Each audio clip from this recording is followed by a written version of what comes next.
Yeah, I think it starts with the scheme and the philosophy. Just in our defense, wanting to have the opportunity to play multiple guys, at multiple positions. I think across the board, and it's hard when you don't have many options.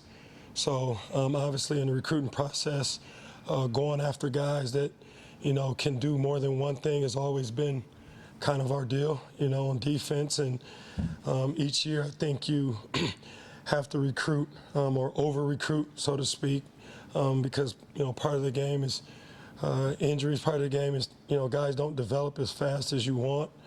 And so in that regard, I do think we've done a good job across the board getting more and more viable options. Is it fun? No. Developing isn't fun. I kind of say you're at one space in your career, and to get to that next place or to make that jump, it usually isn't pretty. So there's a lot of yelling and a lot of hard meetings and hard lessons they have to learn. But ultimately, we do believe that the guys we have are guys that can get the job done. So in that way, yes, excited.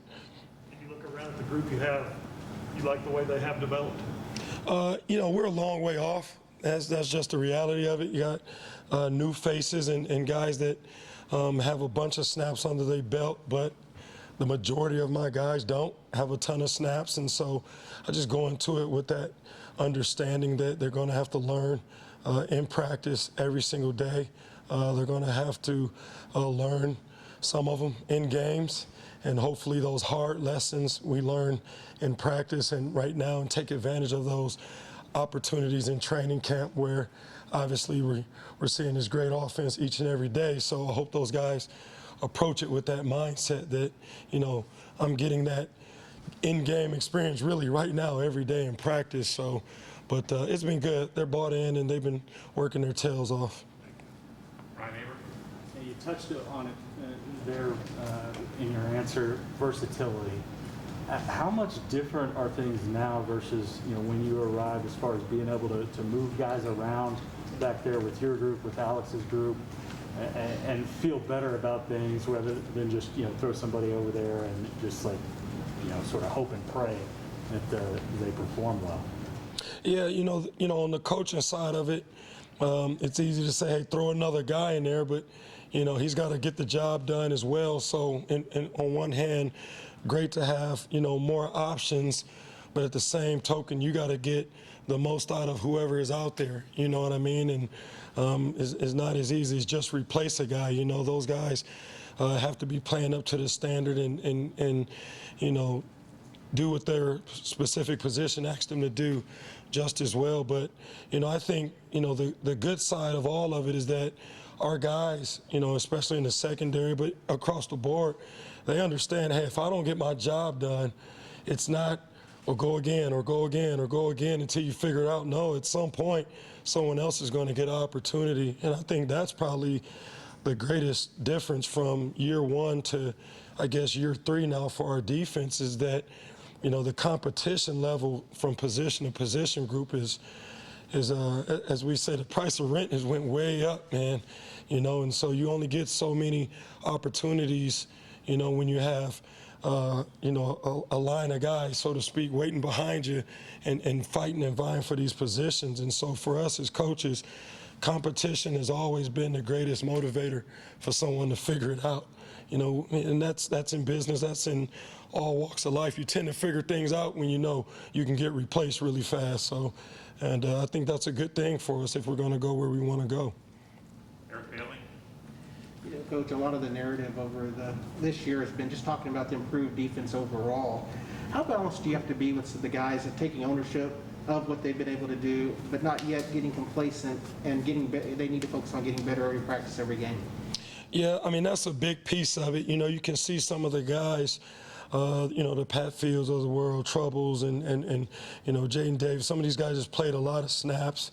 And again, I always talk through the secondary lens, but other guys across the board, that are taking those leadership roles, that are kind of taking over for us a little bit in terms of getting the group up to speed and where they need to be. And so we have to, as coaches, yield a little bit of that to them, because they have been out there in those moments, in those games. They do have championships under their belt.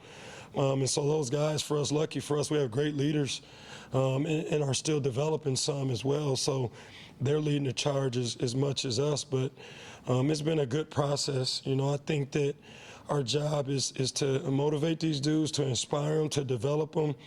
But we don't play on Saturdays. And so they do have to go out there and take the ownership in the defense. And, you know, you often hear Coach Grant say, there's no magic call. There's no magic defense. You know, what really makes this thing go is them and how much they believe in, you know, what we're doing and how we do it as much as anything. Not the what as much, but how, you know, and how we're going to run to the ball and play with great effort. And, you know, I'm happy, I'm excited, because when I look out there, you know, I see dudes flying around. You know, some of them making mistakes, some aren't, but those dudes are playing fast. They're playing with their hair on fire, and that's our job, to continue to correct the mistakes as coaches. So. Jason Kersey. Yeah, Roy, I wanted to ask you about Latrell McCutcheon. I know that was a big get for you guys on the recruiting trail. How has he come in? How has he performed so far? And do you expect that he would have a chance to play this year? Yeah, I mean, he's done a phenomenal job. You know, he was able to come in early, which is always, you know, such a benefit now, you know, for those guys to get that spring ball under their belt as much as anything, just kind of get up to speed and get out of high school mode, so to speak. So it was really good for him getting here early. He definitely flashed in spring and showed some natural ability of what he can be. And then he struggled at times and hit a wall a little bit, just like all freshmen do when they're out there and they're getting up to speed to big boy football, as we call it. So, but he's done a good job this camp. You know, we're a week and a half in, and you know, the good thing I've seen him even in this short time is show the ability to get the job done. You know, and he's taken a lot of reps. You know, we really take that approach with all our guys. You know, the day and age of, you know, making early decisions on whether a guy's going to redshirt or not are kind of obsolete, to be honest. You know, you kind of go into it and tell all those freshmen and treat them all the same. Hey, we're preparing you to play, you know, and they get their 4 games. So you kind of have to, if you want a kid to honestly have a shot to help you, you got to go into it with that mindset. So we're mindful of that, making sure we get those guys enough reps. But Latrell's definitely a special talent, and you can see why he was such a highly sought-after guy, you know, coming out. So he's got to keep working, but I expect good things from him this season. Myron Patton. Is Justin Harrington a corner or safety? Yeah. Good question. Walking through the door, you probably could mistake him for a lot of different positions, because he's 6'3", probably 212 pounds, which is on the lighter end for him, but I keep his weight down. But he's been corner. He's been corner exclusively since he's been here. From day one, he's been a corner. You know, we knew he had size potential. We knew he was an extremely fast guy, and so we started him out at corner. Unfortunate for him, he got hurt a couple days into his campaign last year, so there went that experience for him. But, you know, he learned what it's like to sit on the sideline and that love for football, and he's been a guy that I think through this first 8 or 10 days at camp has really flashed. He's really been exciting to watch for me as a coach, but for him personally, I know he's been, you know, sitting around waiting for a year to get back out there. And so he's a corner. He's a corner all the way, and has done a really, really good job. So excited about him and what he's going to do for us this season. DJ Graham told us a great story last week about you guys really had to convince him to go to corner.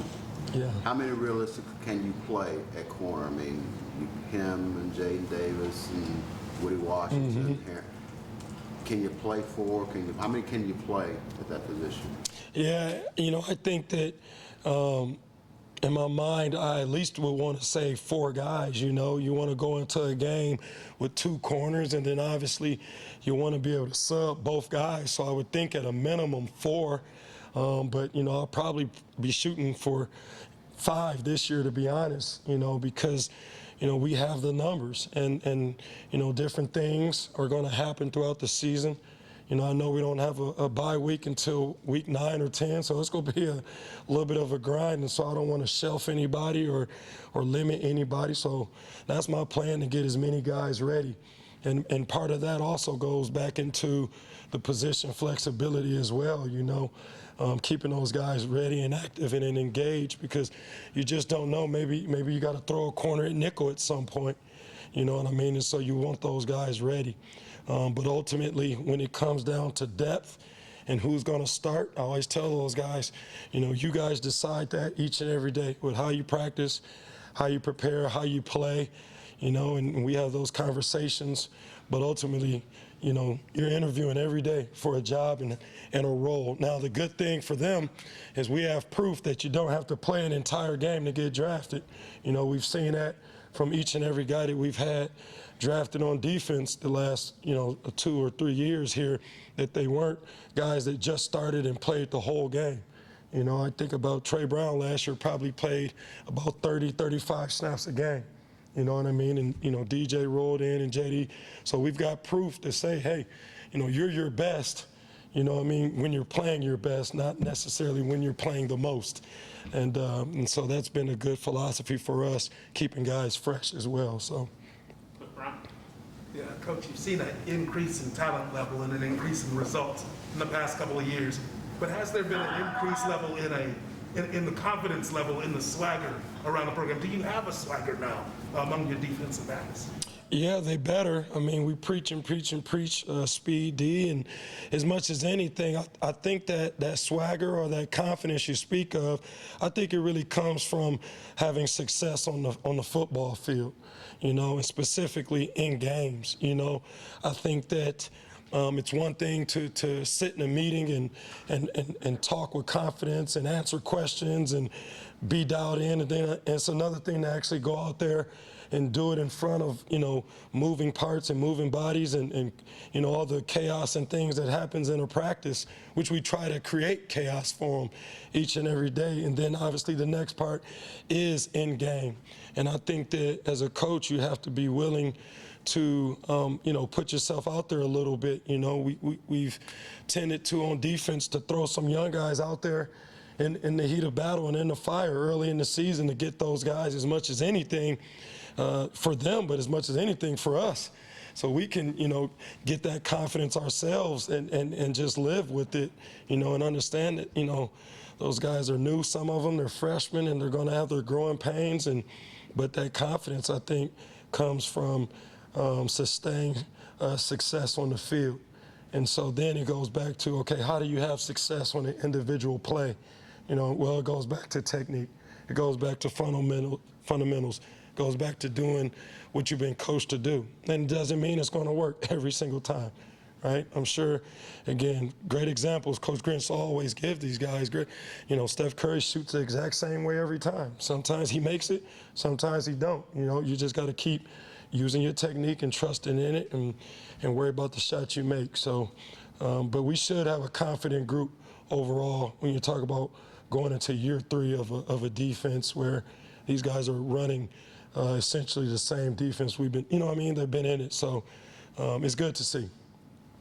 Running low on time here, Ryan Chapman. Yeah, Roy, you talked a lot about having some youth and experience. One of the guys, Jaden, has been here a while, seen a lot of action. What have you seen from him, both in his growth on the field so far in camp, but also off the field as far as trying to help bring some of those guys along for you guys? Yeah, I'll answer reverse. Off the field, Jaden's always been very professional in his approach, in meetings and with amongst his teammates. I think he's a respected teammate by his teammates, and, I get to see him every day, so I respect his approach, and that's one part of it. Again, he was a kid that had an opportunity to play a good amount as a freshman, because at that moment, I think he was the third corner, and we really only played about 3 corners that year, so he got a ton of time as a freshman, but as all freshmen understand, almost anything you do as a freshman is looked at as, that's pretty good, because you're judged by a standard of, well, he's new, or he's a freshman. And I think, like I said before, the price of rent goes up each and every year. And so what you did last year, you know, as good as it may be by freshman standard, isn't good enough.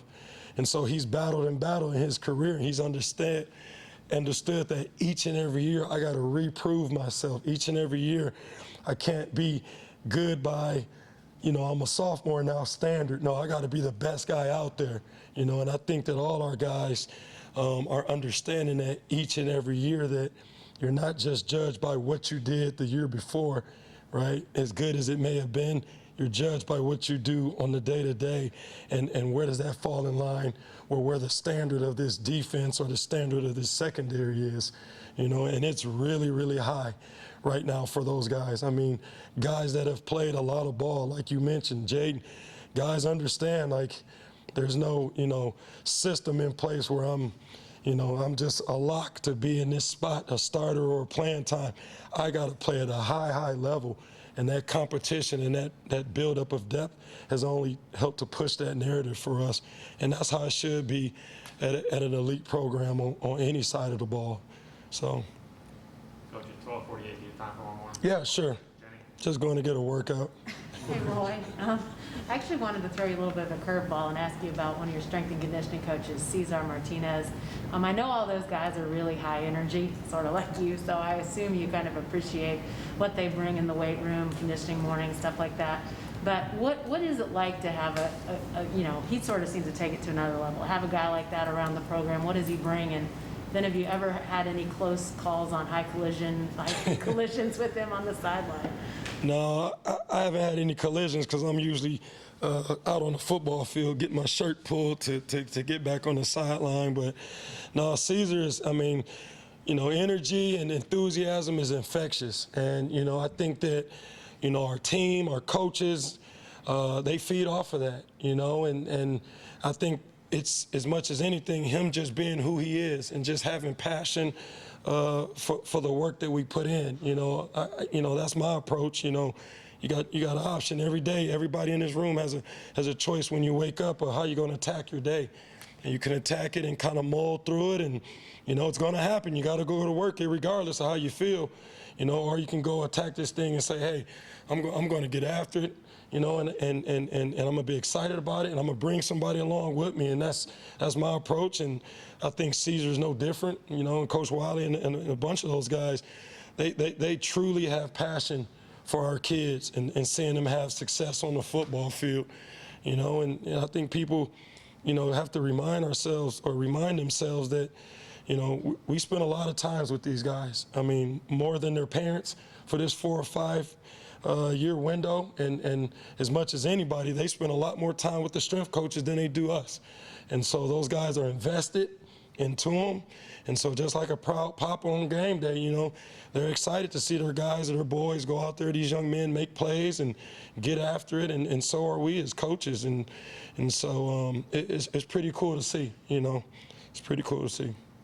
Thank you, Coach. All right, thank you.